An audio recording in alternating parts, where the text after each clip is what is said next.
típica, la de...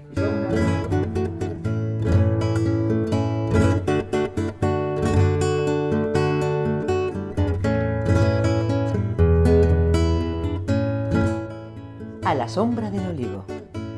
Conversaciones entre amigos sobre el aceite de oliva virgen extra. Con Maripaz Aguilera, Mercedes Uceda y Pablo Boetschuk.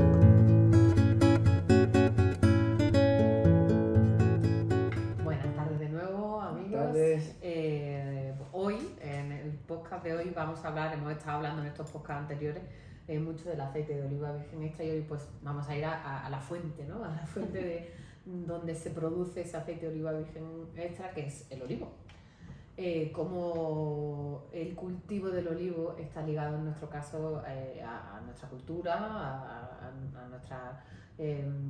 nuestro paisaje, a nuestra forma de entender los pueblos, como fija los medios rurales, como está tan extendido en la parte mediterránea. Y bueno, vamos a tocar una serie de pinceladas sobre, ahora aquí entre nosotros y después con los amigos que nos van a acompañar esta tarde, pues sobre la cultura, sobre diferentes zonas donde se produce el olivo y diferentes formas de cultivarlo. Bueno, lo primero sería hablar un poquito de la zona donde se da el olivo, ¿no? Principalmente en la zona mediterránea, o ancestralmente en la zona mediterránea, todo lo que se considera el Mediterráneo, y después saltó, ¿no? A diferentes sitios como es California, como es Argentina, como es Chile, como ha sido Nueva Zelanda, como eso ha sido Australia, incluso en Sudáfrica, en un sitio, siempre zonas donde se dé un clima que es favorable para el olivo. Un clima cálido en general, ¿no? Digamos, un clima cálido es muy favorable. De hecho, yo creo que ahora con el cambio climático el olivar va a demostrar su resistencia a esos cambios de temperatura y como es un árbol que resiste a esas temperaturas grandes. Es verdad que a lo mejor a partir de los 40 grados ya para de vegetar, pero creo que en estos rangos que estamos hablando, unas temperaturas muy cálidas en invierno, luego algo de frío en invierno, es lo que mejor le sienta al árbol, ¿no? Y es un árbol que responde al Mediterráneo, por supuesto, y a todas las que decía. Y yo creo que con respecto a estos grados que vamos subiendo poco a poco, nos va a demostrar que es capaz de resistir a condiciones un poco más adversas de lo habituales y esperemos que las cosechas que vengan, ¿no? Que todo lo que venga en el futuro, pues pueda responder bien, el árbol pueda recuperarse de estos calores también que haya habido en las últimas, llevamos 3 años seguidos, cada día un poquito más, y bueno, cada zona de cultivo, ¿no? Que busca aquella variedad que mejor se adapte a su lugar de procedencia, variedades autóctonas, variedades locales que hoy día se están recuperando, al menos por aquí por España se está recuperando un poco lo que es el pool genético. Luego están llegando nuevas variedades que están incorporándose a este olivar con mucha fuerza, con mucha energía, también respondiendo a otras necesidades distintas de plantaciones un poquito ya más mecanizadas, más adaptadas a lo que es la nueva olivicultura, que bueno, que a lo mejor en esta zona todavía tiene un poquito la gente reacia, está poquito a poco cambiando, pero bueno, como yo creo que luego con las experiencias que vamos a conocer a lo largo de este episodio, yo creo que nos van a dar unas pistas de cómo optar cada uno por las necesidades que vayamos queriendo. Es decir, no todo hay que hacerlo igual, que esa es también otra versatilidad que tiene nuestro producto. Sí, bueno, hay un consenso en que la planta se origina, hay distintas teorías, pero quizás hay un consenso en que en lo que es el actual Líbano, Siria, sería más o menos, es un clima seco, ¿no? El olivo, si algo sufre, quizás es la humedad.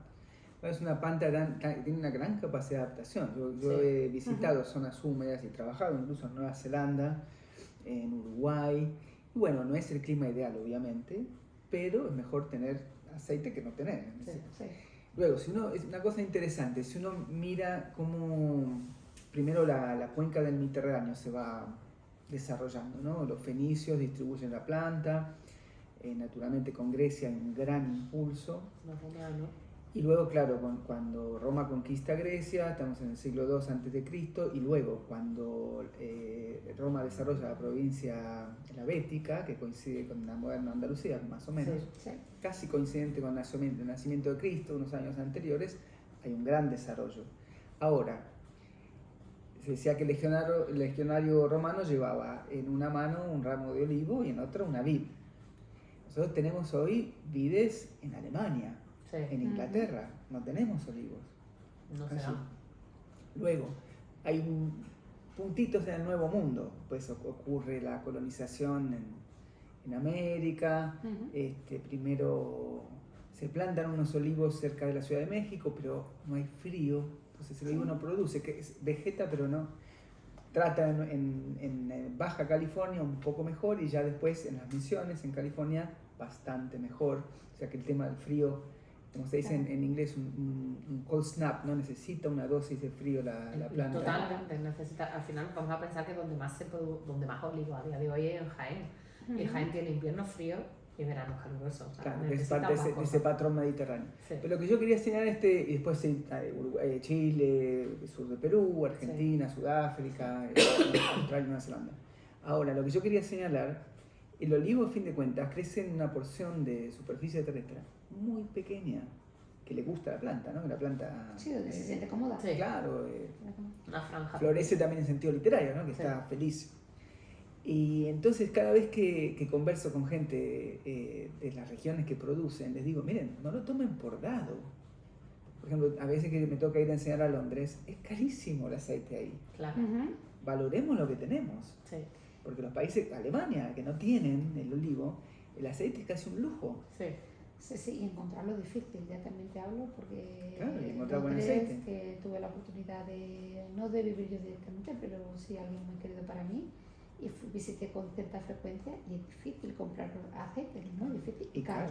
Entonces, en Alemania hay más aceite por el tema de los turcos y la inmigración turca, la griega, pero hay aceite turco, griego y italiano, no tienen. Yo quiero decir, fácil de encontrar en el supermercado, pero caro. Mucho más caro.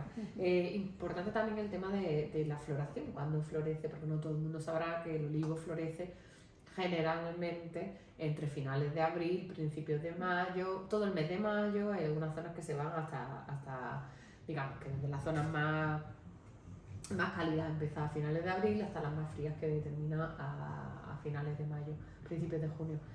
¿Qué es lo que ha pasado en estos años? Que justo en esa época es cuando hemos tenido unas semanas, más que por el calor, vientos calientes que lo que han hecho ha sido quemar esa flor. Sí, pasó en California también. Y sí, ha pasado en toda la cuenca mediterránea. Entonces, ¿qué ha pasado? Cuando no han sido esos fríos calientes, han venido las heladas, que aquí pasó el año pasado. Primero fueron esos fríos calientes, después cambió el clima y vino la helada, que no le tocó porque todavía no había florecido. Esos vientos calientes le tocó las heladas, que también destrozó la flor. De ahí las bajas cosechas de estos 2 últimos años. Entonces, para que todo el mundo lo sepa, el momento crítico para la cosecha del que hemos estado esperando todo el año va desde finales de abril hasta principios de junio, que es cuando florece el olivo. Y necesitamos que cuaje y transforme esa flor. La floración es muy bonita. Necesitamos que cuaje, porque puede haber una floración espectacular, porque también es una especie becera en cierto modo. Sí. Si un año tiene mucha cosecha, el año que viene puede tener menos. Pero claro, cuando tú enlazas varias cosechas pequeña, tienes que tener claro que no es solo porque la becería esté, sino porque además se han dado unas circunstancias climáticas que yo creo que nos esperan, por suerte o por desgracia, en el futuro con mayor frecuencia, que han incidido en momentos determinados que para nuestro árbol era necesario, era desfavorable, entonces nos quedamos sin cosecha. Yo creo que esto a veces la gente no lo entiende porque ve millones de árboles, sobre todo cuando te mueves por España. Entonces cuesta trabajo entender ese concepto, el concepto de que puede haber muchos árboles, pero es que no hay fruto, no ha cuajado el fruto y por lo tanto si no tenemos materia prima no tenemos aceite. Sí, una pequeña aclaración a algunos amigos que vean y no sepan, lo que en España se llama becería es lo que en California llamamos alternancia. Sí, el también. Que un año puede ser muy productivo y el otro año no. En general nosotros tratamos que eso no ocurra y quizás estimulando con la poda y maneras de compensar. Las prácticas que se denominan prácticas culturales, que son todo lo que se hace todo el año, que esto es muy importante también que lo digamos. Lo hemos dicho o dejado pincelada en otros capítulos, pero es importante que lo digamos aquí, ¿no? Que vamos a hablar, que estamos hablando del cultivo, del cultivar, ¿no? La gente que trabaja el olivar, los agricultores, la gente que tiene olivo, no sabe si va a haber cosecha o no cuando llegue el mes de mayo. Se tiene que cuidar el olivo todo el año. ¿Esto qué significa? Se tiene que regar, se tiene que abonar, se tiene que podar, se tiene que hacer todo lo que se denominan trabajos culturales todo el año. Y eso conlleva dinero, gastos de dinero, que además han subido mucho en los últimos años porque digamos que todo ese abono, todo ese, el agua, la electricidad, todo ha subido, ¿vale? Y ahora llega la primavera. Y esto es como la lotería, te puede tocar o no te puede tocar, puede haber, puede no haber, puede pasarte estos calores, puede no pasarte, pero el agricultor ya ha invertido todo un año de dinero, esfuerzo y esfuerzo económico en el cultivo. Entonces es importante que esto se sepa, ¿no? Que al final se tenga cosecha o no, porque hay gente que piensa, bueno, si no se ha tenido cosecha, no se ha invertido dinero. No. Tú tienes que invertir dinero todo el año y luego si hay cosecha tendrás retorno y si no hay cosecha no tendrás retorno. Y hay otra cosa que ocurre también es que yo me acuerdo de los años 80 que se hablaba del recalentamiento global. Quizás me acuerdo de una conversación con un colega español que decía, bueno, pero si va a ser más calor, el olivo no le molesta. Bueno, pero no es que estamos viendo un patrón estable que es un poco más caluroso. Lo que está caracterizado por toda esta situación ahora son grandes disrupciones del clima que a veces nos agarran desprevenidos. O en los momentos más álgidos, es decir, si estos picos de calor hubieran sido en el principio de junio ya no nos afecta. Claro. O hubiera sido principios de abril ya no nos afecta. Fueron justo ahí, en ese momento. Y después del calor vino el frío y a quien no le cogió por un lado le cogió por otro. Entonces, eso es lo que pasa, que al final el campo es así, la agricultura es así, no una industria sin techo, entonces al final... Siempre ha sido así, pero ahora siempre ha sido así. Los desafíos son mayores, en situaciones nuevas y la verdad que bueno, para que se den cuenta el esfuerzo que hacen los agricultores, ¿no? Claro. Entonces, es que no hay más, es que no tenemos más por eso, porque nos estamos enfrentando a cosas desconocidas también por otra parte, porque dicen que los patrones climáticos son estacionales, que el Mediterráneo es muy estacional. Hace cuántos años puede pasar esto, pero lo que es cierto es que vamos unos grados muy por encima de la media de lo que teníamos. Y la sequía. Y no llueve. No llueve. Este año ya parece que queremos cambiar el patrón. Queremos empezar a cambiar el patrón. Digamos, vamos a dejarlo que hay perspectiva. Sí, queremos empezar a cambiar. Yo digo que hay perspectiva y bueno, como tú bien decías, vamos a esperar ahora a mayo, a ver qué se va a esperar en mayo, a ver qué es lo que cuaja, qué es lo que no cuaja, cuál es la aplicación y bueno, a seguir continuando con esas labores.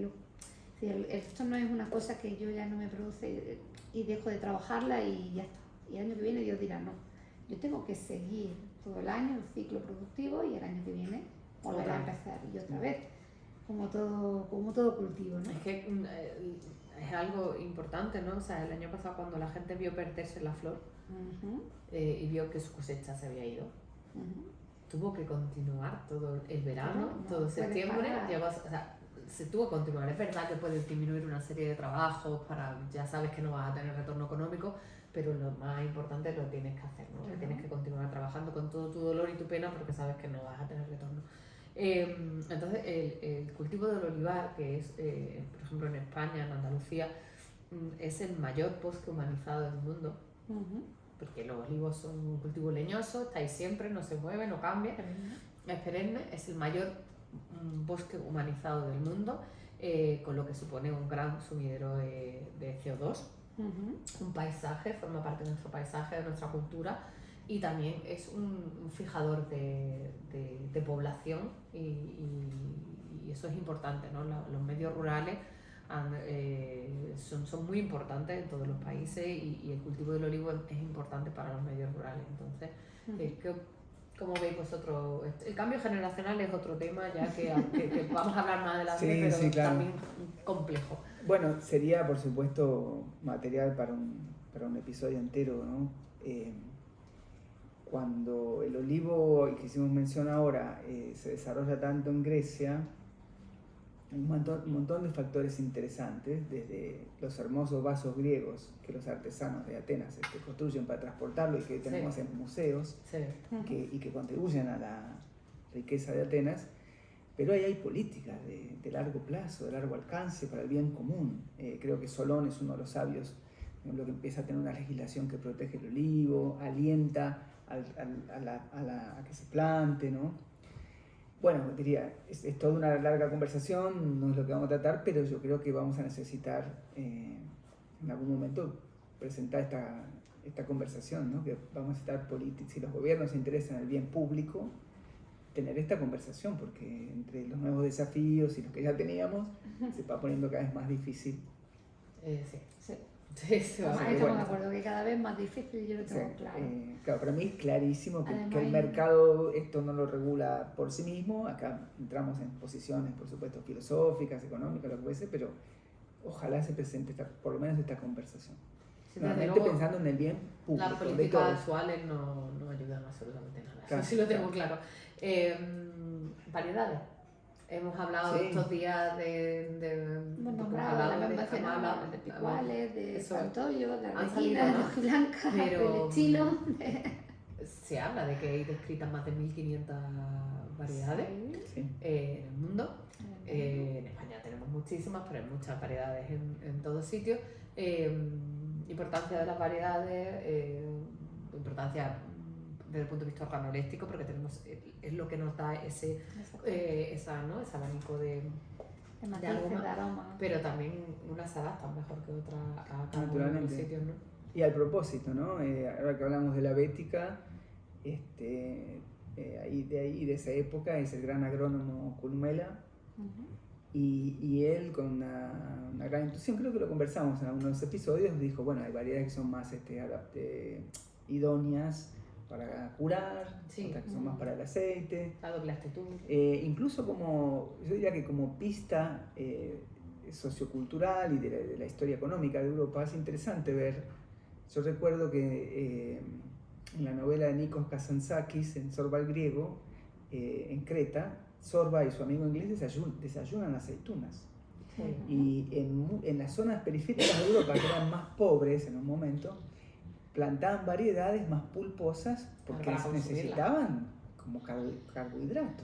Exactamente. Entonces ahí encontramos mucho, por ejemplo, en Turquía, en Grecia, en Sicilia, en parte en Andalucía, Sí, también. variedades grandes que Sí. son las que se curan, ¿no? Nosotros le llamamos aceitunas para mesa. Para mesa. Para consumir en mesa. Claro, sí, Pero esas es curioso, aceitunas de mesa. fíjate, cómo, para que la gente no entienda, hay variedades que están tradicionalmente solo para Aceite. almazar, solo para mesa, y luego están las de doble actitud que se Claro. utilizaban para más cosas.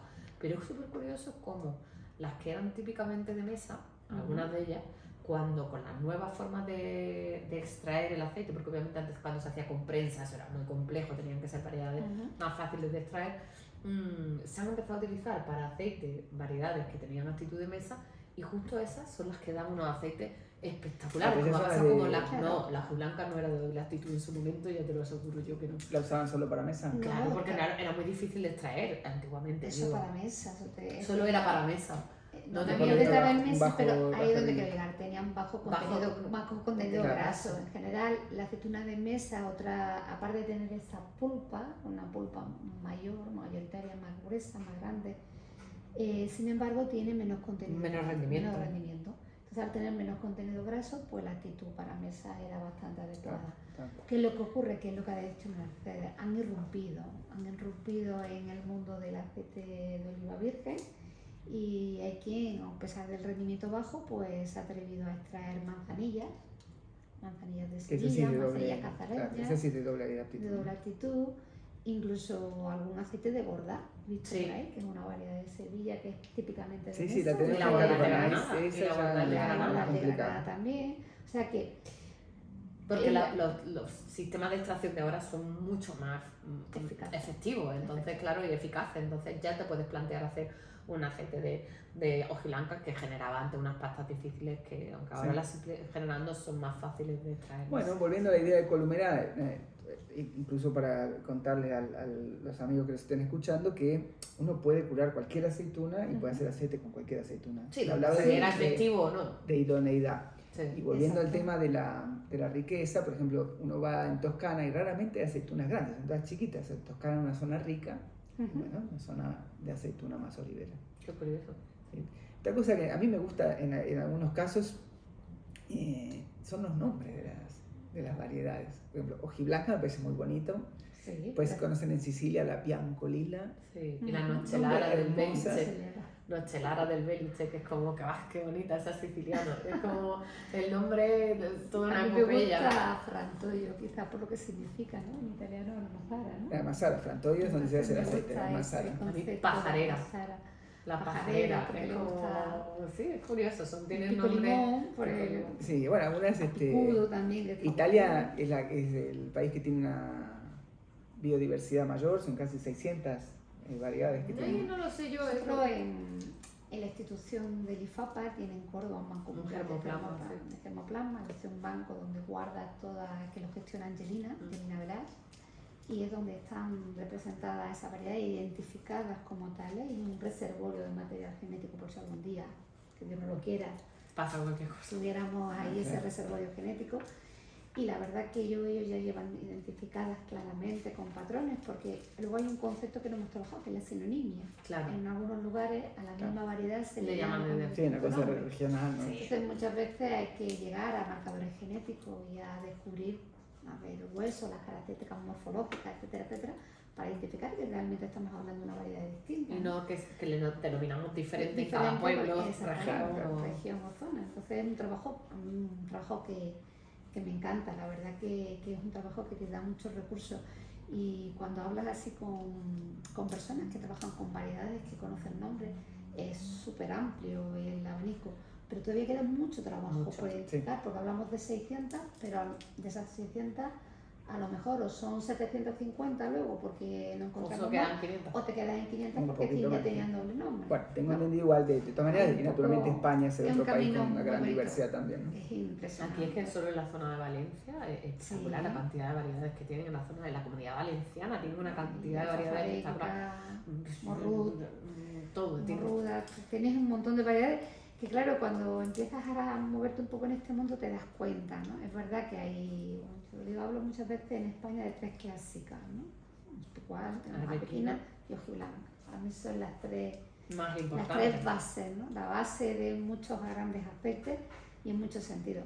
Pero luego te encuentras las minoritarias o las más locales que por a lo mejor motivos desconocidos se le ha abandonado un poco, pero ahora se le está recuperando. Generalmente por productividad.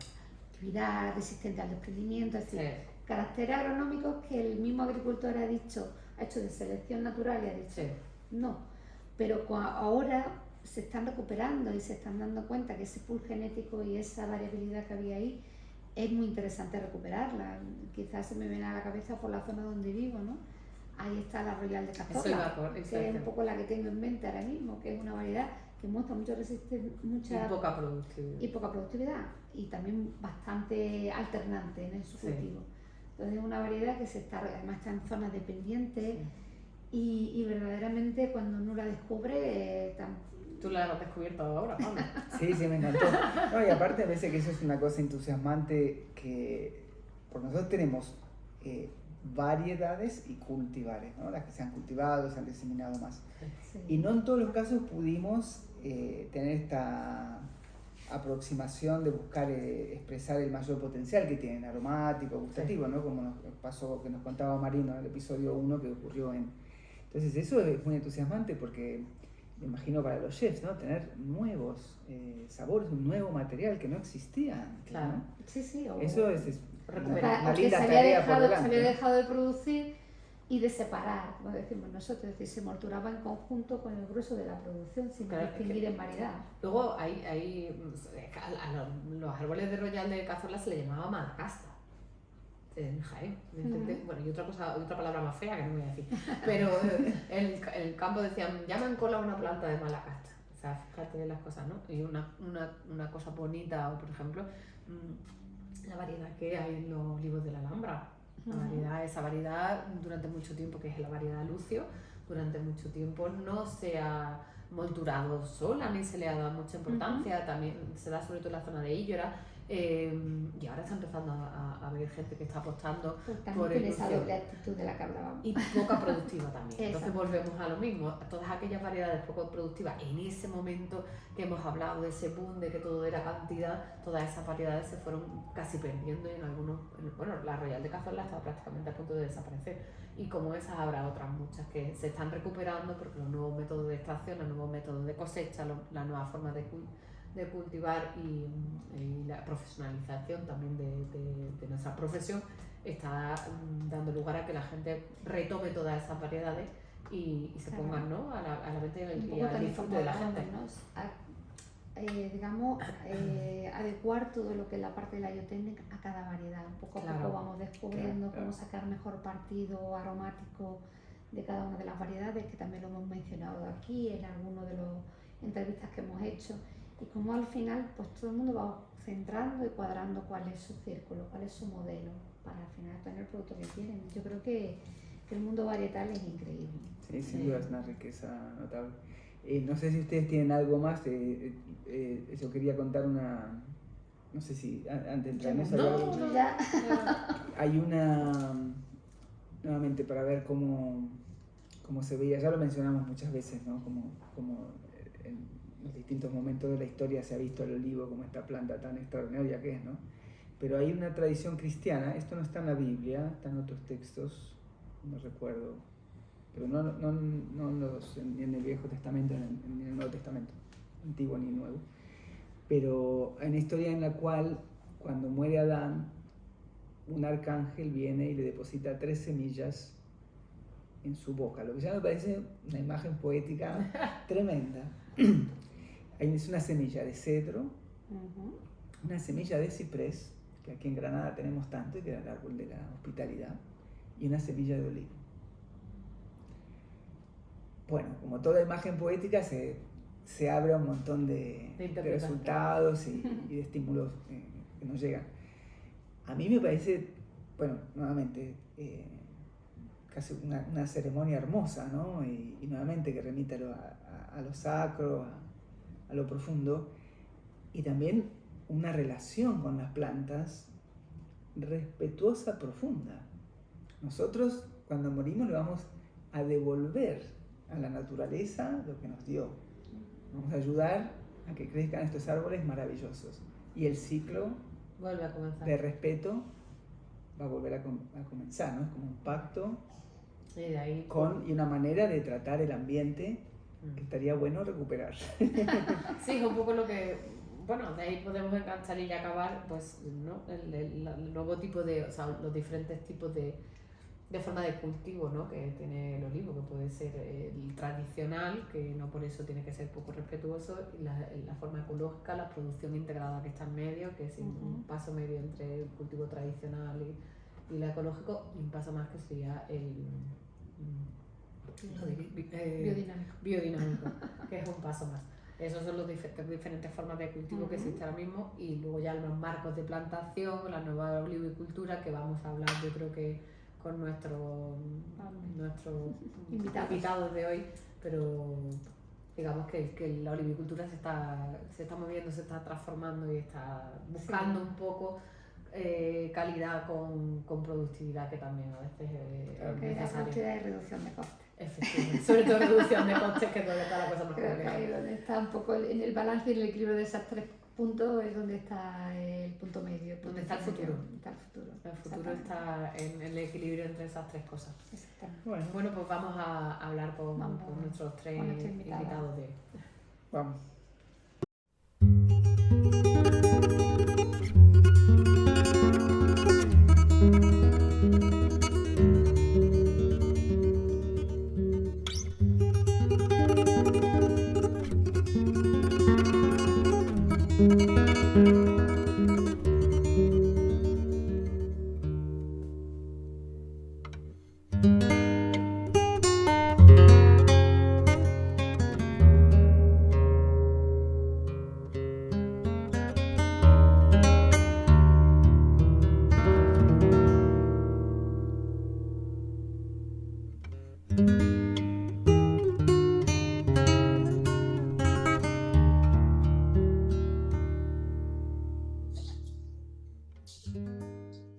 Bueno, hoy tenemos de invitados a dos queridos amigos de Argentina, de la provincia de San Juan.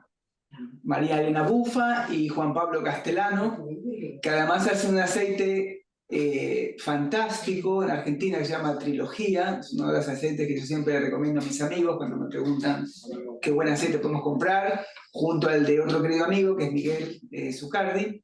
Y bueno, yo también siempre digo que lo que yo hago en California es bastante más sencillo que hacer algo parecido en Argentina con nuestros problemas cíclicos que tenemos por allí, así que yo aprecio doblemente el trabajo que hacen ustedes.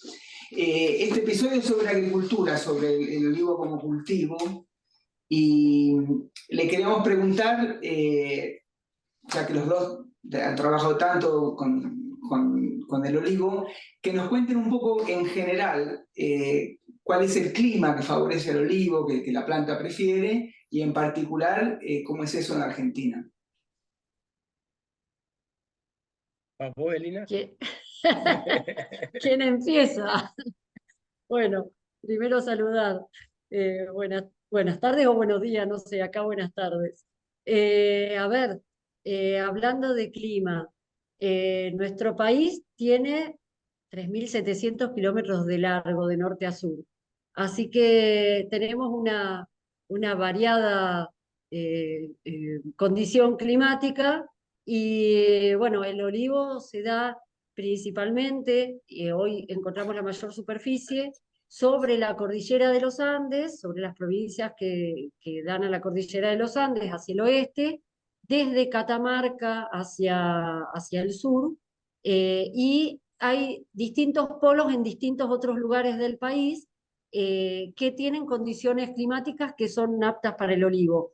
Las condiciones son las mismas que se necesitan en España también, y acá lo que tenemos es que hay zonas que son demasiado calurosas en el verano, en la época en la que la planta fabrica el aceite, y zonas que son mucho más beneficiosas. Tenemos zonas donde llueve casi nada y entonces todo es con riego, pero con la ventaja de que son menos húmedas y al haber menos humedad son mucho mejor desde lo sanitario. En fin, es muy, muy amplia la gama. ¿Qué diría Juan Pablo? Estoy de acuerdo. No, pese a que, bueno, es lo que generalmente pasa cuando estamos elaborando aceite. Esa es la respuesta. No, que si bien preguntaste por clima, estaba pensando sí, que respecto de lo que es el Mediterráneo, lo que nos faltan son los olivos milenarios, pero tomando de 200 años a esta parte, tenemos olivos centenarios plantados ¿cómo es? En marcos tradicionales muy amplios de 10 por 10 y tenemos súper ultra intensivos, pues ya se van acabando los adjetivos, perdón. Y bueno, tenemos densidades altísimas de olivares ultramecanizados, pero persisten los olivos cosechados a mano, en los que se busca hacer el aceite que generosamente ponderó recién Pablo, ¿no? Qué bueno. En realidad, por ahí va nuestra pregunta también en la segunda parte. Es decir, ¿cómo habéis asimilado esos olivares ultra intensivos? ¿Cómo se está desarrollando? ¿Qué variedades tenéis? Contadnos un poco para poder entender desde aquí cómo nace esa olivicultura en un país donde al menos, bueno, aunque sea una tradición de 200 años, pero para mí es una nueva olivicultura, una olivicultura un poco más adaptada a lo más reciente. Un poco que nos contéis qué variedades tenéis, cómo gestionáis todo este tipo de patrimonio, como un poco vuestra historia, para quien nos conozca. Marielina o Juan Pablo. Adelante, Lina. Empieza Juan Pablo, que antes ha sido más Bien. cortito. Bien, ¿vas vos o yo? Dale que me gusta escucharte. Dale. Bueno, a ver, tenemos tradición olivícola heredada de España. Los primeros olivos ya llegaron prácticamente con Colón, pero tenemos distintas etapas en el país de la olivicultura y esta última etapa de desarrollo que ha comenzado hace, ya podríamos decir, capaz que hace 20 años, ¿no, Juan Pablo? Sí, y un poquito más también. Y un poquito más también, bien. Ya esta etapa de olivicultura intensiva, como le llamamos, y últimamente también un poco la superintensiva, eh, es una etapa donde nos permite, como país, nos permite una producción más alta, tecnificada, que permite también obtener mejores rindes, porque la olivicultura tradicional, los rindes han sido siempre muy erráticos y mucho más bajos que lo que hoy tienen potencialidad los cultivos más intensivos, ¿no? Por una cuestión de manejo y de superficies a manejar, ¿no es cierto? Hoy las grandes producciones intensivas no son de productores chiquitos como era antes, sino que son superficies más grandes. Hay fincas, le decimos nosotros, desde 30 hectáreas a 2.000 hectáreas, ¿sí? Y se utiliza maquinaria, hay mucho riego tecnificado, sobre todo en las provincias de la cordillera donde el clima es más árido y necesita riego sí o sí el cultivo. Y la potencialidad es linda, es grande, porque permanentemente hay, ¿cómo podríamos decir? Hay una actualización permanente. Vivimos mirando a los países olivícolas tradicionales, ¿no? O con historia olivícola para aprender de los cultivos, del manejo. Pero vamos evolucionando y tenemos altos rindes, tenemos buenos rindes industriales, según la variedad son mejores o peores. Vivimos buscando variedades que se adapten también mucho a nuestro clima. Acá cultivamos mucho arbequina, por ejemplo, Ujú. y hay zonas en las que la arbequina se da mejor y otras no. Hay Claro. zonas en las que no podemos cultivar frantoio, pero hay polos olivícolas chiquitos donde la frantoio se da espectacular y da unos aceites fascinantes. Y así vamos buscando, se van buscando las variedades que se van adaptando a cada región. No sé Ujú. si eso responde un poquito a la pregunta. Sí, Sí, exactamente lo que venía. yo lo que he visto, y estaba sacando cuentas y son más cerca de 30 que 20, Lina. Lo siento por nuestros egos, pero ya son, Por claro, nuestras edades. vinimos en el 97, 1 de mayo del 97 vinimos a ver el campo. Em, Se han dado dos caminos paralelos. Por un lado, el de las grandes superficies con una mecanización cada vez mayor y con grandes almazaras asociadas, diferente a lo que se da en España, donde cooperativas de Ujú. muchísimos pequeños agricultores envían su fruta a una gran planta industrial. Acá tenemos generalmente asociadas a plantaciones que estamos hablando de por encima de las 500 hectáreas. Pero por otro lado, existe, digamos, otra rama un poco que siguió el camino del vino. Lo que pasó con el vino en la Argentina, que debe tener unos 40 años o tal vez un poco más ese camino, eh, se dio con el olivo. Y bueno, hoy hay gente que busca esos aceites especiales que en general no se pueden encontrar en la góndola, excepto algunas excepciones. Eh, y bueno, vos no nombrabas, Pablo, a Miguel. Zucardi para algunos es sinónimo de vino, pero para otros es sinónimo de buen aceite. Eh, entonces, eh, digamos, en general el aceite de calidad está asociado a pequeñas producciones. Y las grandes superficies en general están asociadas a la exportación de aceite, porque no hay que olvidarse que es mínimo lo que consumimos respecto de lo que producimos como país. Entonces nosotros producimos mirando al Mediterráneo. Claro. Eso es Y digo nosotros, una perdón, Elina, digo nosotros porque aunque nosotros no exportamos, el precio internacional del aceite afecta mucho a los grandes productores y de rebote nos afecta a nosotros. Perdón. Sí, justamente yo quería aportar a lo que decía Juan Pablo, que nosotros como país exportamos casi el 80% de lo que producimos. Y esas exportaciones mayoritariamente son a granel, por supuesto que hay fraccionados también, pero el volumen importante que se exporta es a granel. Producimos a contraestación del hemisferio norte, o sea que en ese sentido tenemos una ventaja comparativa importante. La sanidad también para nosotros es una linda ventaja comparativa, pero justamente diferenciando o distinguiendo entre lo que sería granel y fraccionado, es ahí en lo fraccionado donde aparece esta cuestión de la gama de productos vinculado a producciones tal vez un poquito más chicas, ¿no?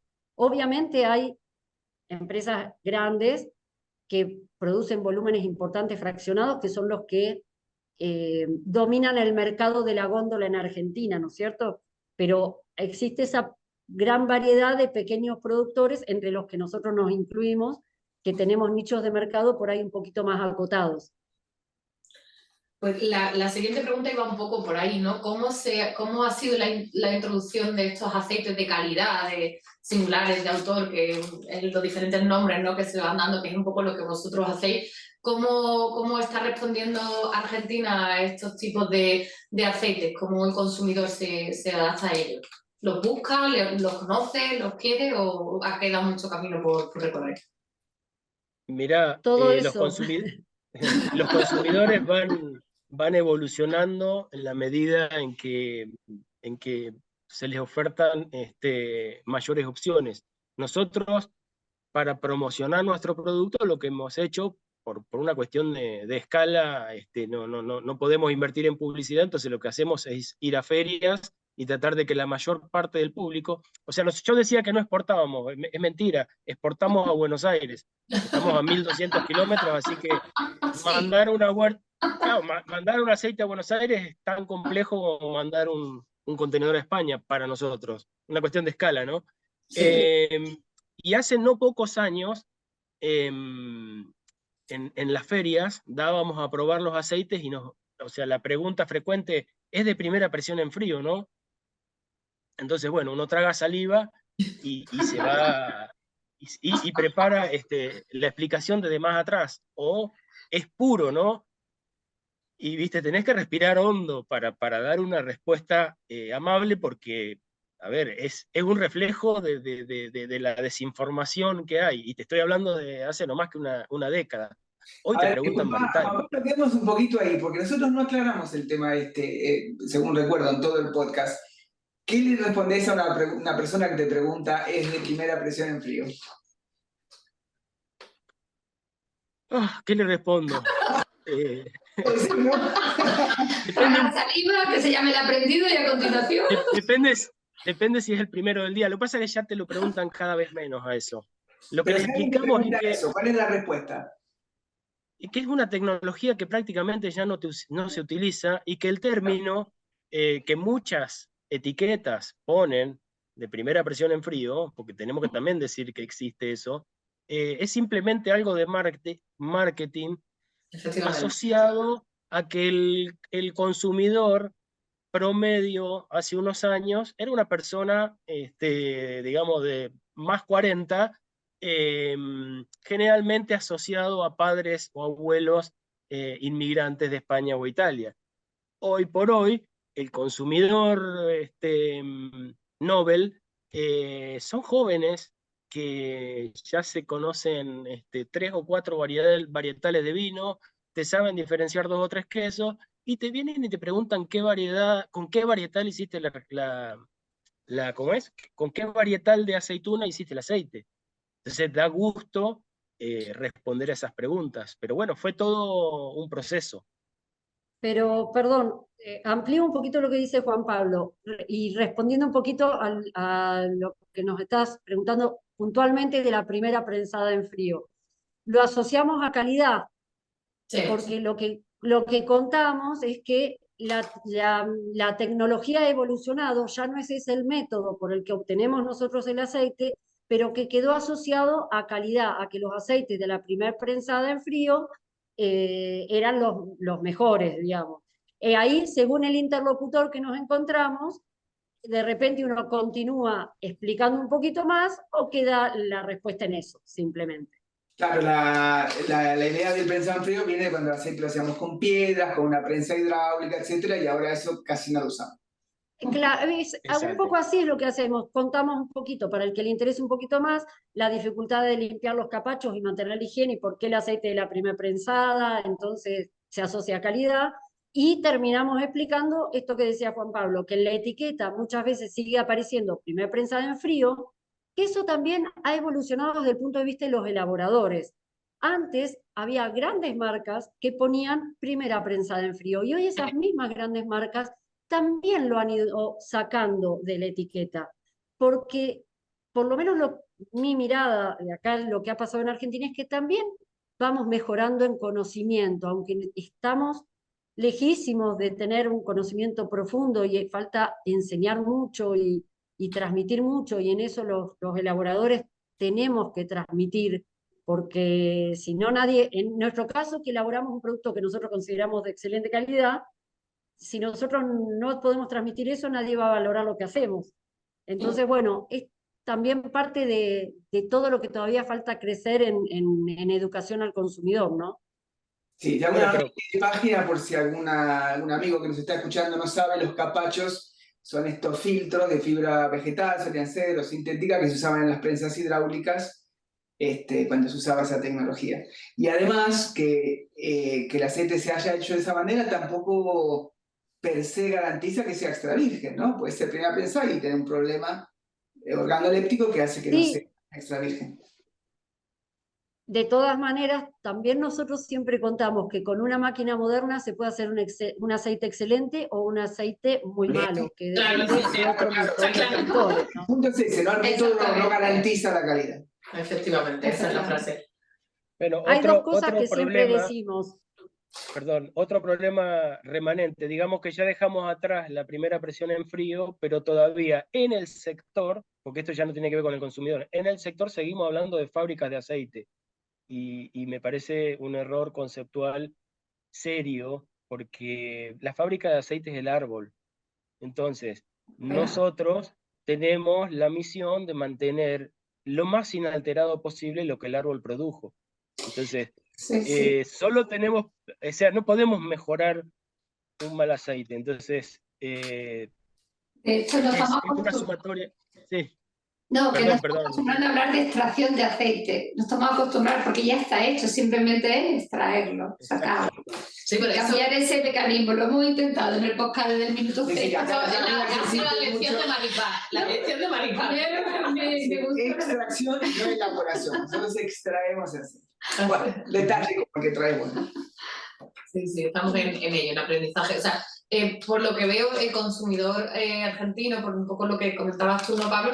Juan Pablo ya está un poquito, empieza a conocer, ¿no? Y empieza a valorar los aceites de autor, los aceites singulares, aunque que aquí también en España queda mucho camino por recorrer también, que no, que queda muchísimo, pero era un poco pues esa curiosidad de saber si una vez que prueban estos aceites singulares, pues empiezan a consumirlos, si les gusta, si están entrando con buen pie en el consumidor argentino.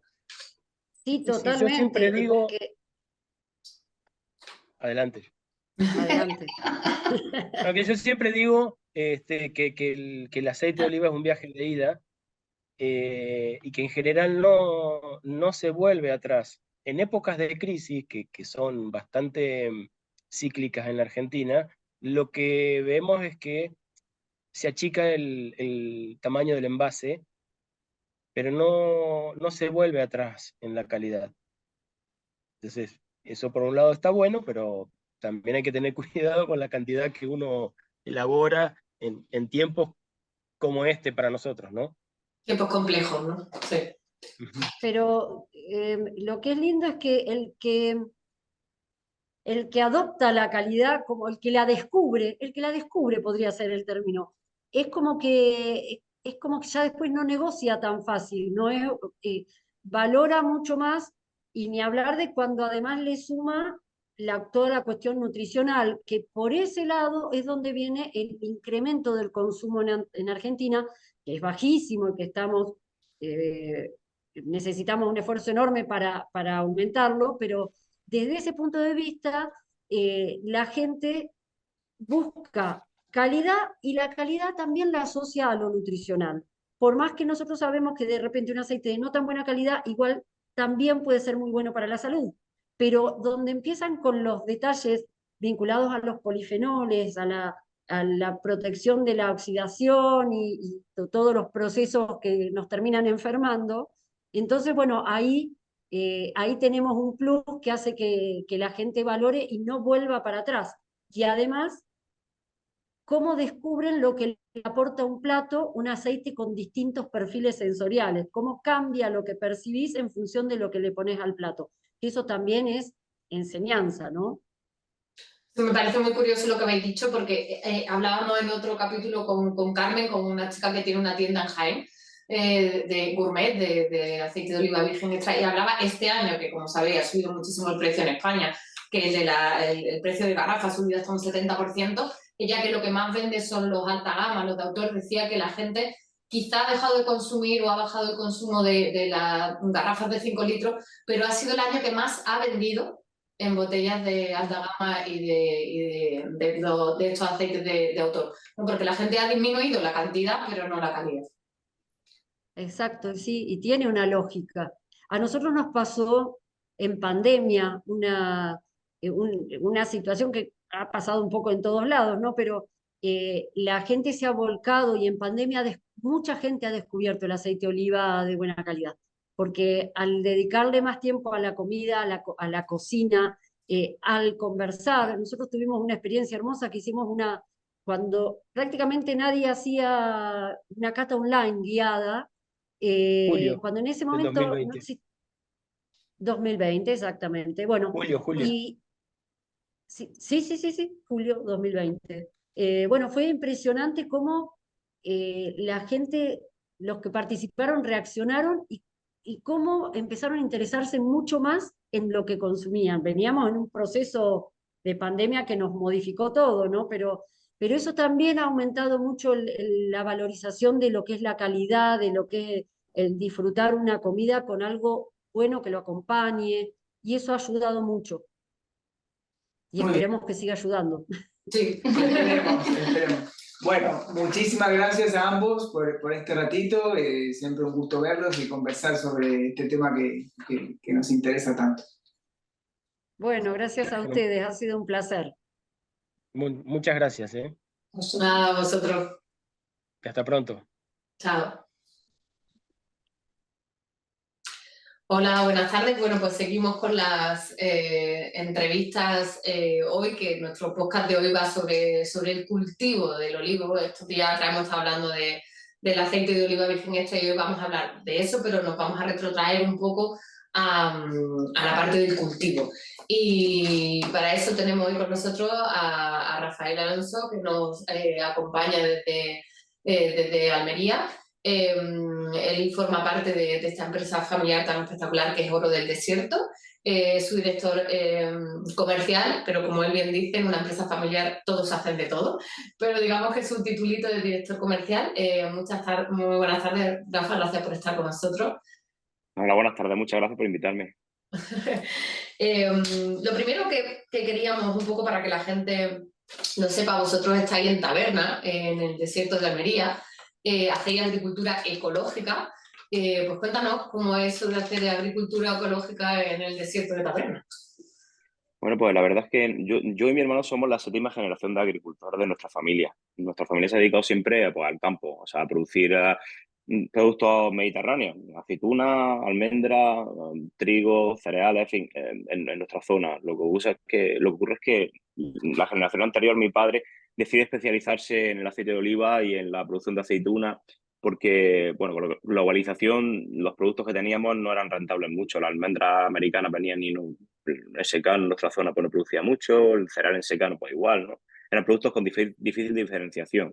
Y el aceite de oliva pues era un producto que le llamaba la atención, que además mi padre tuvo la suerte de conocer antes de que falleciera a Andrés Núñez de Prado, Y fue una gran inspiración para él, porque además tenía un problema de salud en común. Por desgracia, Andrés falleció, mi padre pues no está bien hasta el día. Y se hicieron muy amigos. Entonces, pues él se inspiró mucho en eso y claro, pues, teniendo una finca, teníamos algún olivar y él pues, diseñó el proyecto, ¿no? Y luego pues nos fuimos uniendo poco a poco los demás hasta conformarlo tal cual ha sido hoy, ¿no? Pero la idea de la agricultura ecológica fue desde el principio precisamente por esto y en los 95 pues no había mucha gente que hiciera agricultura ecológica. En nuestra zona, por ser un desierto, pues tiene una desventaja, ya es el estrés hídrico, ¿sabes? Carecemos de precipitaciones o son muy escasas y el riego también es comprometido porque no tenemos grandes recursos hídricos. Entonces, como las producciones son altas, pues nuestra apuesta fue por la diferenciación desde el principio. En su momento, hoy en día, por suerte, ya está más generalizado ser ecológico y está bien que eso sea así. Pero en su momento era un factor diferenciador que nos servía. Y además nuestra zona es muy favorable porque tiene muy pocas plagas y enfermedades, dado el clima tan seco que tiene. Tiene muy poca mosca, muy poco repilo, en fin, muy poca enfermedad en general del olivar. Qué bueno. Pues yo sé que es verdad que el cultivo ecológico vosotros lo habéis hecho ahí, sois punteros en todos los sentidos, aplicando nuevas técnicas de cultivo, nos consta, pero a la vez yo creo que sois también muy inquietos y en este podcast hemos ido hablando mucho del paralelismo aceite-vino, ¿no? En algunos momentos y hoy por hoy el enoturismo ya es algo como que está muy asumido. ¿Y vosotros cómo enfocáis el enoturismo? ¿Tenéis algún proyecto por ahí que nos puedas contar? Porque algo me suena. Sí, bueno, también una de las cosas que intentamos fue diversificar las actividades con las que nosotros trabajamos, aparte de hacer la agricultura y también tener una almazara, que disponemos de una almazara donde elaboramos nuestro aceite desde el año 99. Pues la finca está en el ecológico del 95 y la almazara en el 99 la adquirimos y la restauramos, la pusimos al público. Y la almazara es un antiguo molino de 1925 que restauramos, en el cual pues, hacemos visitas guiadas y podemos ver pues, una almazara antigua y una almazara moderna en el mismo día. Pues, una actual y una de hace un siglo. Y también tenemos en el mismo edificio un restaurante en el que servimos pues, toda la gastronomía un poco girando en torno al aceite de oliva, pues intentando un poco pues, potenciarlo y dándole idea a la gente de usarlo más allá de lo típica ensalada y tostada, que es lo que todos, sobre todo los extranjeros, que son casi toda nuestra clientela, porque nuestra zona es muy turística, piensan siempre, bueno, aceite para ensalada, y bueno, pero más allá de la ensalada hay mundo y hay vida, ¿no? Entonces, pues un poco poder ver en un restaurante qué te sirven y cómo lo usan es una buena idea y un buen feedback entre la gente que para comer y a comprar o para comprar y luego puede comer. Y luego, además de todo esto, tenemos también un alojamiento rural donde que hicimos fue la última inversión que hicimos, lo hicimos a partir del año 2009-2010. Está justo enfrente de la Almazara y unas casas antiguas, restauradas, bioclimáticas, con materiales biodegradables. En fin, hicimos intentar hacerlo todo integrado y es otra actividad más donde la gente puede venir a comer, puede comprar aceite, puede alojarse en caso de que quiera, hacer una visita guiada que podría incluir también el campo, que habitualmente hacemos solo a la Almazara porque son más cortas, el campo está un poco lejos y habría que ir hasta allí. También lo hacemos para grupos más grandes. Qué bueno.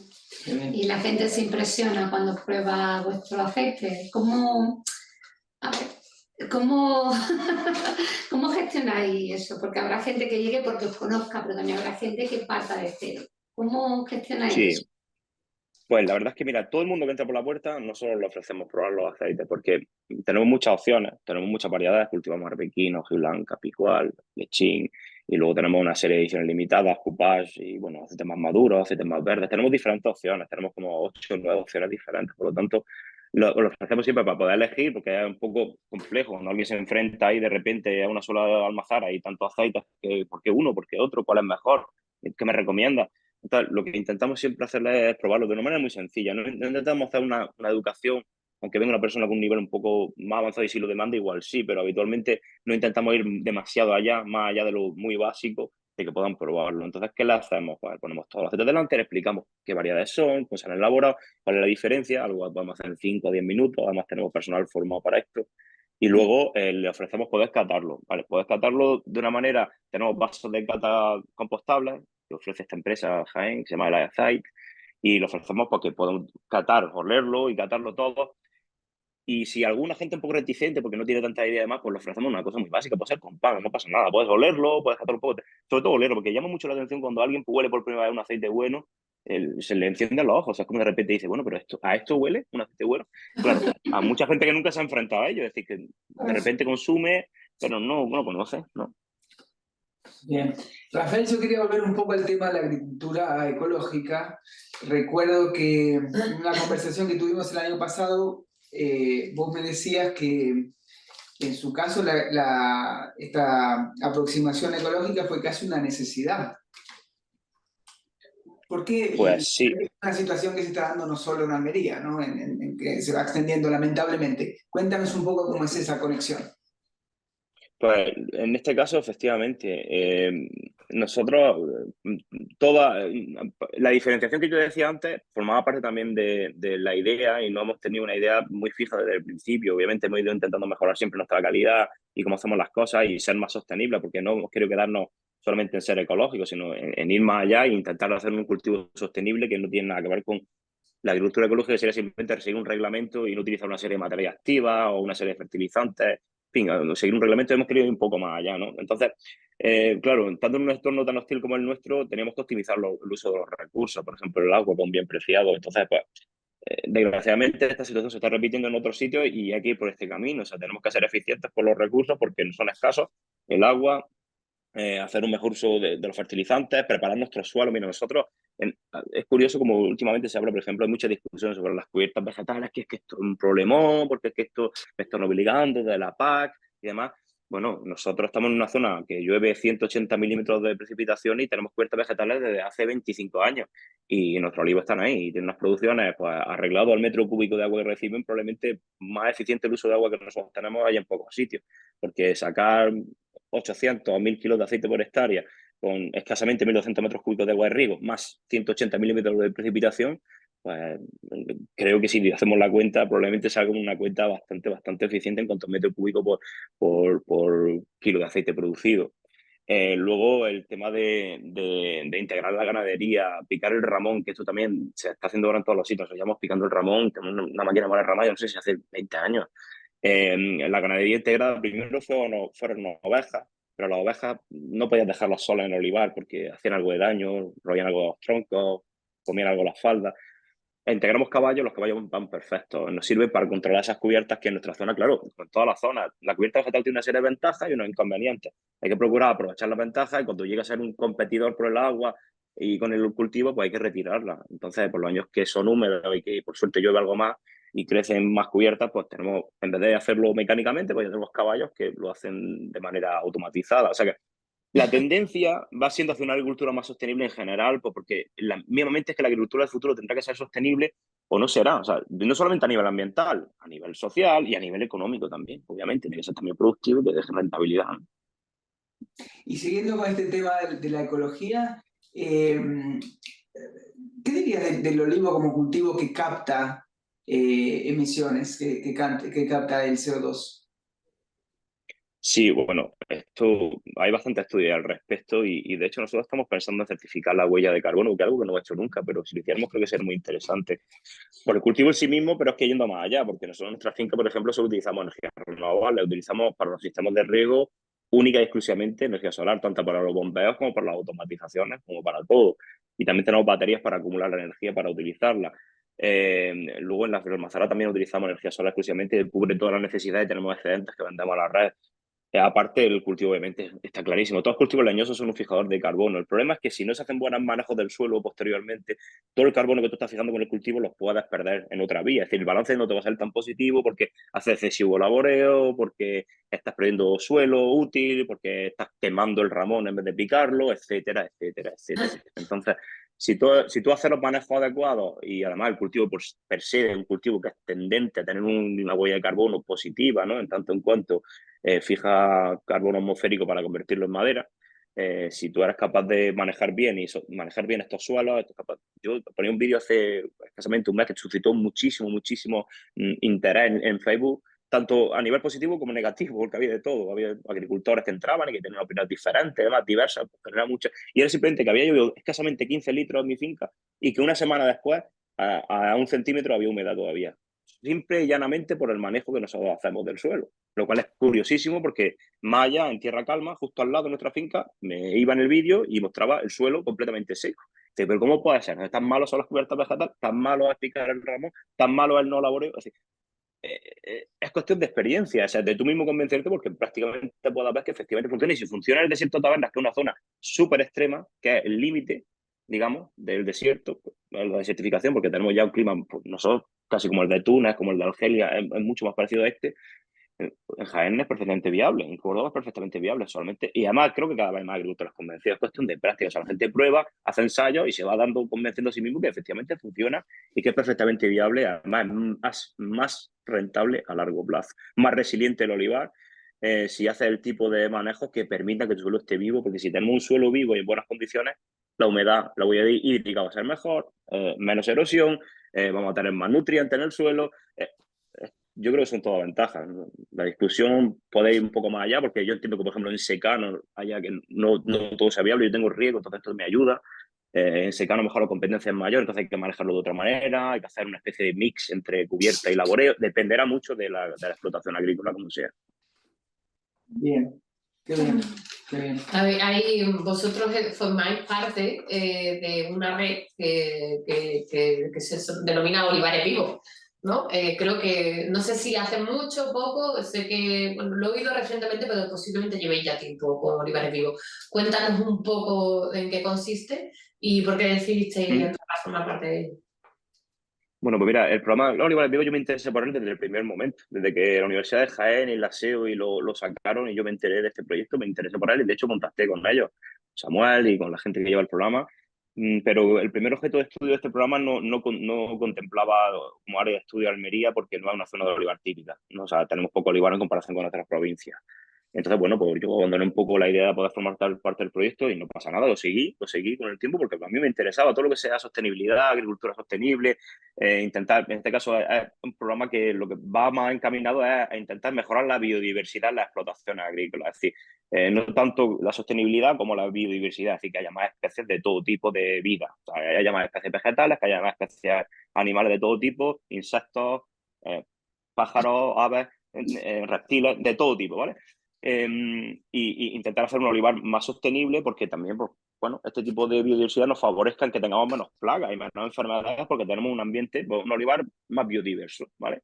Sí. Nos surge la oportunidad de entrar a este programa en el año 2021 porque amplían su rango y hacen Olivares Vivos Plus, un proyecto Life Plus que lo que hace es continuar el proyecto anterior pero ampliar su rango de estudio y no quedarse en Jaén, Córdoba, bueno, el Valle del Guadalquivir, que es la zona donde más olivares hay de España, sino que ampliarlo y amplían pues Alicante, Valencia, La Mancha y en este caso pues a nosotros también nos proponen el poder formar parte del proyecto. Nosotros hay otra finca muy cercana que también tiene olivar aquí, que también tiene almazara y hacen ecológico, también han entrado al proyecto y también fincas de Italia, de Grecia y estamos muy contentos porque hemos llevado bastantes sorpresas porque el conteo inicial de biodiversidad en nuestra zona daba resultados más elevados, y no en nuestra finca solo, también en las otras fincas, y más elevados de lo que cabría esperar en un desierto. ¿Por qué? Porque en nuestra zona no todo es olivar. Es decir, en nuestra zona, precisamente porque hay poco olivar, todos los lindes prácticamente de nuestras explotaciones son campos completamente salvajes. Y da lo que hay. Es decir, si hay esparto es partizal, si hay, no sé, algo de jara, si hay algo de romero, en lo que haya es lo que hay en el monte. Por lo tanto, claro, estamos rodeados, y además nosotros hacemos ya un cultivo ecológico, pero obviamente la situación de partida no era tan mala como cabría esperar. O sea, que estamos deteriorados en otras zonas donde cabría esperar que son más fértiles o que hay más vida o tal, que en zonas como la nuestra, precisamente porque hay menos presión sobre el territorio, hay menos cantidad de explotaciones y por lo tanto hay más espacios naturales que ya existían ahí. Entonces es curiosísimo y veremos qué resultados conseguimos, si conseguimos mejorarla o no y con todas las acciones que se han hecho. Se han puesto cajas nido, se han hecho charcas, se están haciendo una serie de prácticas que nos obligamos a mantener por formar parte del proyecto y a cambio pues podemos utilizar su logo de momento y luego en el futuro tendremos que certificar y si queremos seguir luchando. Qué bueno, un proyecto muy interesante. Súper interesante. Sí. Bueno, y yo por último preguntarte los aceites ecológicos, en este caso españoles, singulares, como son los vuestros de alta gama, como queramos llamarle. ¿Qué proyección habéis visto? O sea, ¿cómo ha evolucionado la proyección? ¿Cómo ves tú que el consumidor ha evolucionado en todos estos años que lleváis de producir? Porque al final, como has dicho, empezáis en el año 99. Sí, bueno, yo en concreto... Y dentro de la pregunta de Mercedes, ¿cuánto registra tantos esfuerzos inteligentes que ustedes le ponen a todo su trabajo, ¿no? Pues la verdad es que yo he visto un gran cambio. Además, mira, yo no empecé en el 95 porque yo estaba todavía estudiando, pero yo en el 95 tenía 14 años. Pero No me la nada. yo empecé a trabajar en la empresa muy poco después de terminar la carrera. Empecé en el año 2003. Y en el año 2003, cuando yo empecé, pues ya exportábamos algo, porque aunque yo no estaba en la empresa, mi padre ya tuvo sus pequeños pinitos, ella se vendía algo fuera, muy poquito, pero se vendía algo fuera. Y yo fui el que tomé la determinación un poco de dar el salto y formarme también un poco más a todo nivel, o sea, formarme para... Porque yo empecé en la empresa por abajo, o sea, limpiando depósitos, yendo al campo a podar, todo, el almazar, los turnos de noche, todo lo más malo empecé, porque claro, si no conoces a fondo tu negocio no lo puedes hacer bien. Pero aparte de todo esto, me quise formar mucho en comercio exterior porque yo veía potencial, yo veía que realmente el aceite tenía que venderse fuera, pero cuando yo salía fuera con el programa PIPE que se llamaba de ITEX, que a mí me fue bastante bien, una ayuda que nos daban y nos formaron y además salimos con bastantes viajes financiados y demás, me daba cuenta de que realmente no había una presencia importante de aceite fuera. Te imaginas que en el año 2003-2004, aceite español, yo veía Núñez de Prado, yo veía muy pocas marcas, luego las grandes de la gran distribución sí, Carbonell, en fin, marcas más de gran distribución sí que estaban presentes, pero marcas de alta gama estaba todo ocupado por producto italiano, no había prácticamente nada de aceite español. Pasados 20 años, 21 años, esto ha cambiado muchísimo y el perfil del consumidor ha cambiado muchísimo. Y nos está dando unas lecciones del consumidor impresionantes. En los últimos años, nadie cabría esperar que, por ejemplo, en la situación actual, que se ha encarecido tanto el aceite en general, los aceites de alta gama nunca fueron más baratos en comparación. Quiero decir, un aceite de alta gama puede valer 17 o 18 euros, más o menos, depende del formato, y un aceite normal puede valer 10 o 11. O sea, nunca hubo menos diferencia entre un aceite de alta gama, porque un aceite de alta gama hasta hace poco valía 12 o 13 y uno normal valía 4. O sea, estamos hablando de que hemos reducido la diferencia a ni si antes era 3 veces más caro y ahora no es ni el doble. Entonces, esto ha influido mucho también en que los consumidores sean capaces de poder probarlo, no digo últimamente, sino que sea un proceso, ¿no? Y hay que seguir trabajando en ello, por supuesto, pero hay un consumidor y una disposición a pagar por el aceite que no había antes. Y creo que esto es una ventaja, tanto en España como fuera. Es decir, España es un mercado en el que nosotros también crecemos y el consumidor compra online, el consumidor confía en las marcas, quiere probar aceite bueno, se ha dado cuenta que no es tan caro porque un aceite bueno vale un dinero pero dura mucho, porque no es un producto que gastemos más de un litro, litro y medio al mes, más o menos, en total, incluyendo el de cocinar. Por lo tanto, existe una cantidad de oportunidades brutales. Hay más competencia ahora que había al principio. Los que empezamos un poco antes tuvimos un poco más de hueco y fuimos capaces de copar esos huecos, y los que empezaron ahora pues tienen un poquito más de competencia. Pero yo creo que conforme también el mercado va creciendo, yo lo he visto, por ejemplo, en los Estados Unidos. Yo no paro de crecer en ventas en Estados Unidos y este año que no subir las tarifas siguen creciendo. Cuando el retail, lo he estado hablando yo con otros señores, con gente que vende allí bastante bien y vende en canal más normal, más supermercado, está muy tocado, porque claro, de repente se encuentran en el doble de precio, con el doble, y claro, no lo acepta. El cliente que compra por precio deja de comprar un producto por su precio, pero un cliente que compra su producto por calidad no lo deja de comprar por el precio, lo deja de comprar por lo que en todo caso la calidad merma. O sea, que la razón que te hace llegar a un sitio es la que te hace irte habitualmente. O sea, si tú has comprado un producto muy bueno y sigue siendo muy bueno y te satisface y es consistente y es serio y responde y hay servicio, hay calidad, pues lo normal es que la clientela se mantenga. Y nosotros temíamos que con la subida de precios que hemos tenido que hacer, obviamente, porque los costes han subido muchísimo y había un 40% menos de cosecha en nuestra zona también, como casi toda Andalucía, se retiraron un poco o perdieron distribuidores o los particulares dejan de comprar. Lo cierto es que a día de hoy ha superado nuestras previsiones y probablemente yo en agosto esté sin aceite, lo más probable. Está claro que habéis creado clientes fieles, yo lo tengo clarísimo, ¿no? No hay nada como la fidelidad. Y es verdad que esa misma observación, yo es verdad que no estoy en el segundo, pero creo que la alta gama este año en general y en algunos de los podcasts ha salido claramente con gente que está al frente de tiendas especializadas. En realidad, aunque han subido de precio, proporcionalmente es menor la subida que el otro tipo de aceite, vamos a dejarlo ahí. Entonces, claro, eso se nota y la gente, lo que tú has dicho, cuando tú te aficionas a algo, es muy difícil volver para atrás. Dar pasos para atrás es muy difícil. A mí hay una frase... No hay retorno, sí, no hay retorno. Una frase que ha dicho y que me ha encantado: el que viene por precio se va por precio, el que viene por calidad se va. Si la calidad merma, pero si la calidad se mantiene no se va. Me parece la frase del día, me encanta. Fidelidad total. Así es, yo tengo la total convencido de que es así, porque realmente tú tienes que tener una estrategia clara. Si confundas a tus consumidores, yo creo que hay veces que erróneamente algunas marcas o una gente hacen cosas que no son del todo éticas. Entonces, si tú haces, por ejemplo, una botella y un aceite muy bueno y esa misma marca lo ofrece luego una lata pero una calidad diferente, es como, hay que ser serio, ¿no? Es mejor en un momento decir, mira, se me ha agotado, no me queda, o tengo este precio, o tal, pero ser consistente, porque si no eres consistente, a mí me ha enseñado que lo importante es ser muy consistente en la calidad que tú ofreces, cómo seleccionas y que el producto tenga una línea, ¿no? Tú eres reconocible y cuando la gente compra tu marca sabe lo que va a encontrar, y aunque haya diferencia entre las cosechas, porque obviamente todas las cosechas no son iguales, pero ser consistente es muy importante y todo aquel que no lo es normalmente suele tener bastante fracaso en el mundo del aceite, digamos, premium, alta gama, como queramos llamarlo. Vaya la marca, estás perdido. Cuando tú vas a buscar algo y no encuentras lo que esperabas, ya es muy difícil recuperar a esa persona, que en definitiva es lo mismo que tú has dicho antes. Tienes que mantener tu línea y es preferible decir, este año no tengo, que buscarte otra alternativa. Desde mi punto de vista, claro, es muy fácil decir esto desde fuera y muy difícil hacerlo desde dentro. Pero yo creo que el cliente el consumidor te lo va a agradecer y va a reconocer tu producto, que es un poco esa fidelidad que yo decía, que fidelizar a alguien es muy difícil, pero en el momento que lo consigue, un pequeño fallo pierde esa fidelidad. Bueno, yo... Sí, perdón. Sí, adelante, adelante, Rafael. Digo que perder clientes siempre es más fácil que ganarlos, porque claro, porque la razón, o sea, conseguir la confianza, con la vida en todo, ¿no? Conseguir la confianza de la gente siempre supone un mayor esfuerzo y perderla, pues fácil si realmente no actúas de una manera ética, como digo. O sea, si tú cometes un error, pero luego solucionas, porque errores se pueden cometer y problemas pueden surgir, pero si los solucionas y eres responsable, porque también la calidad también está no solo en el producto, sino en el servicio, en la atención, en la respuesta, en fin, en todo, en la preparación, en ser serio a todo nivel, ya está, eso es importante. Sí, yo tuve la suerte de catar tu aceite varias veces y, bueno, la consistencia y la excelencia está fuera de discusión. Lo que te quería preguntar antes, que me produce curiosidad, es si esta aproximación de respeto del ambiente, esta mirada ecológica, ¿crees que es un plus también en cierta parte de la clientela que tienen?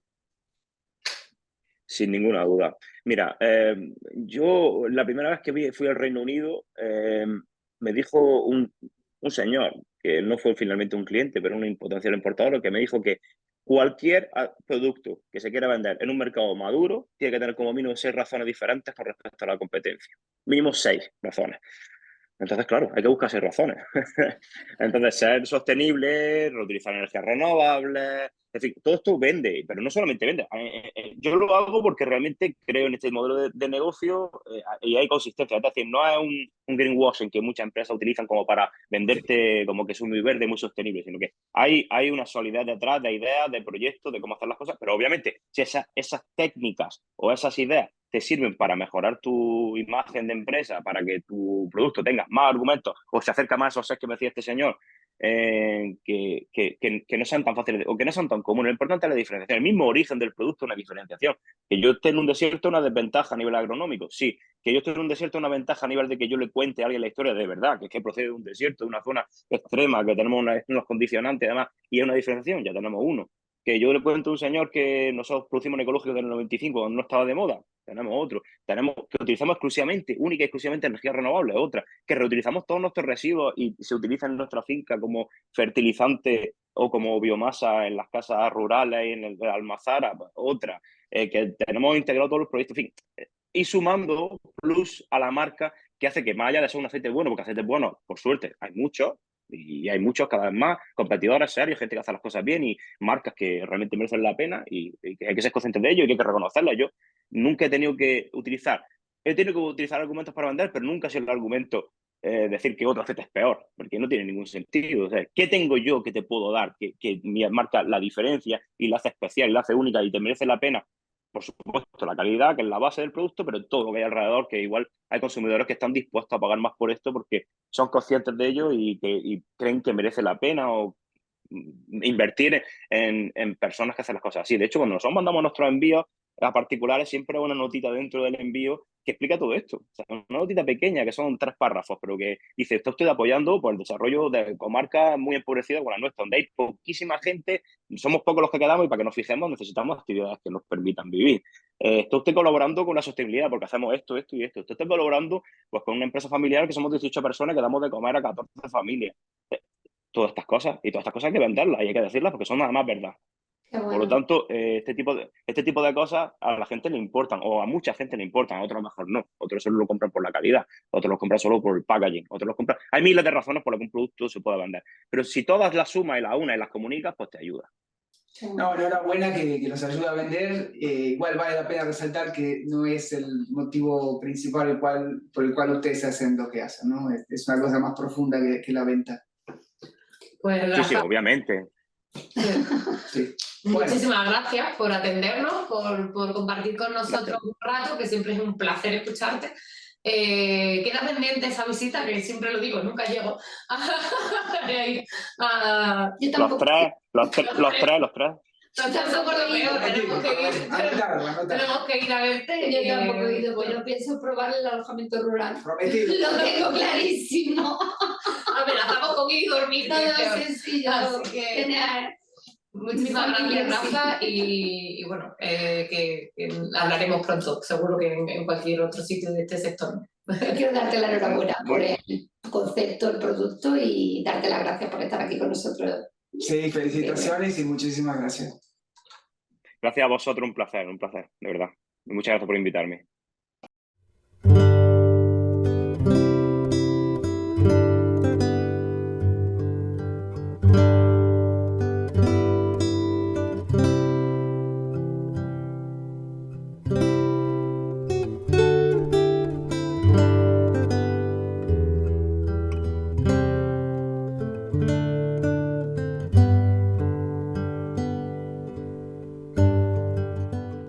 A la sombra del olivo. Conversaciones entre amigos sobre el aceite de oliva virgen extra. Con Maripaz Aguilera, Mercedes Uceda y Pablo Wojciuk.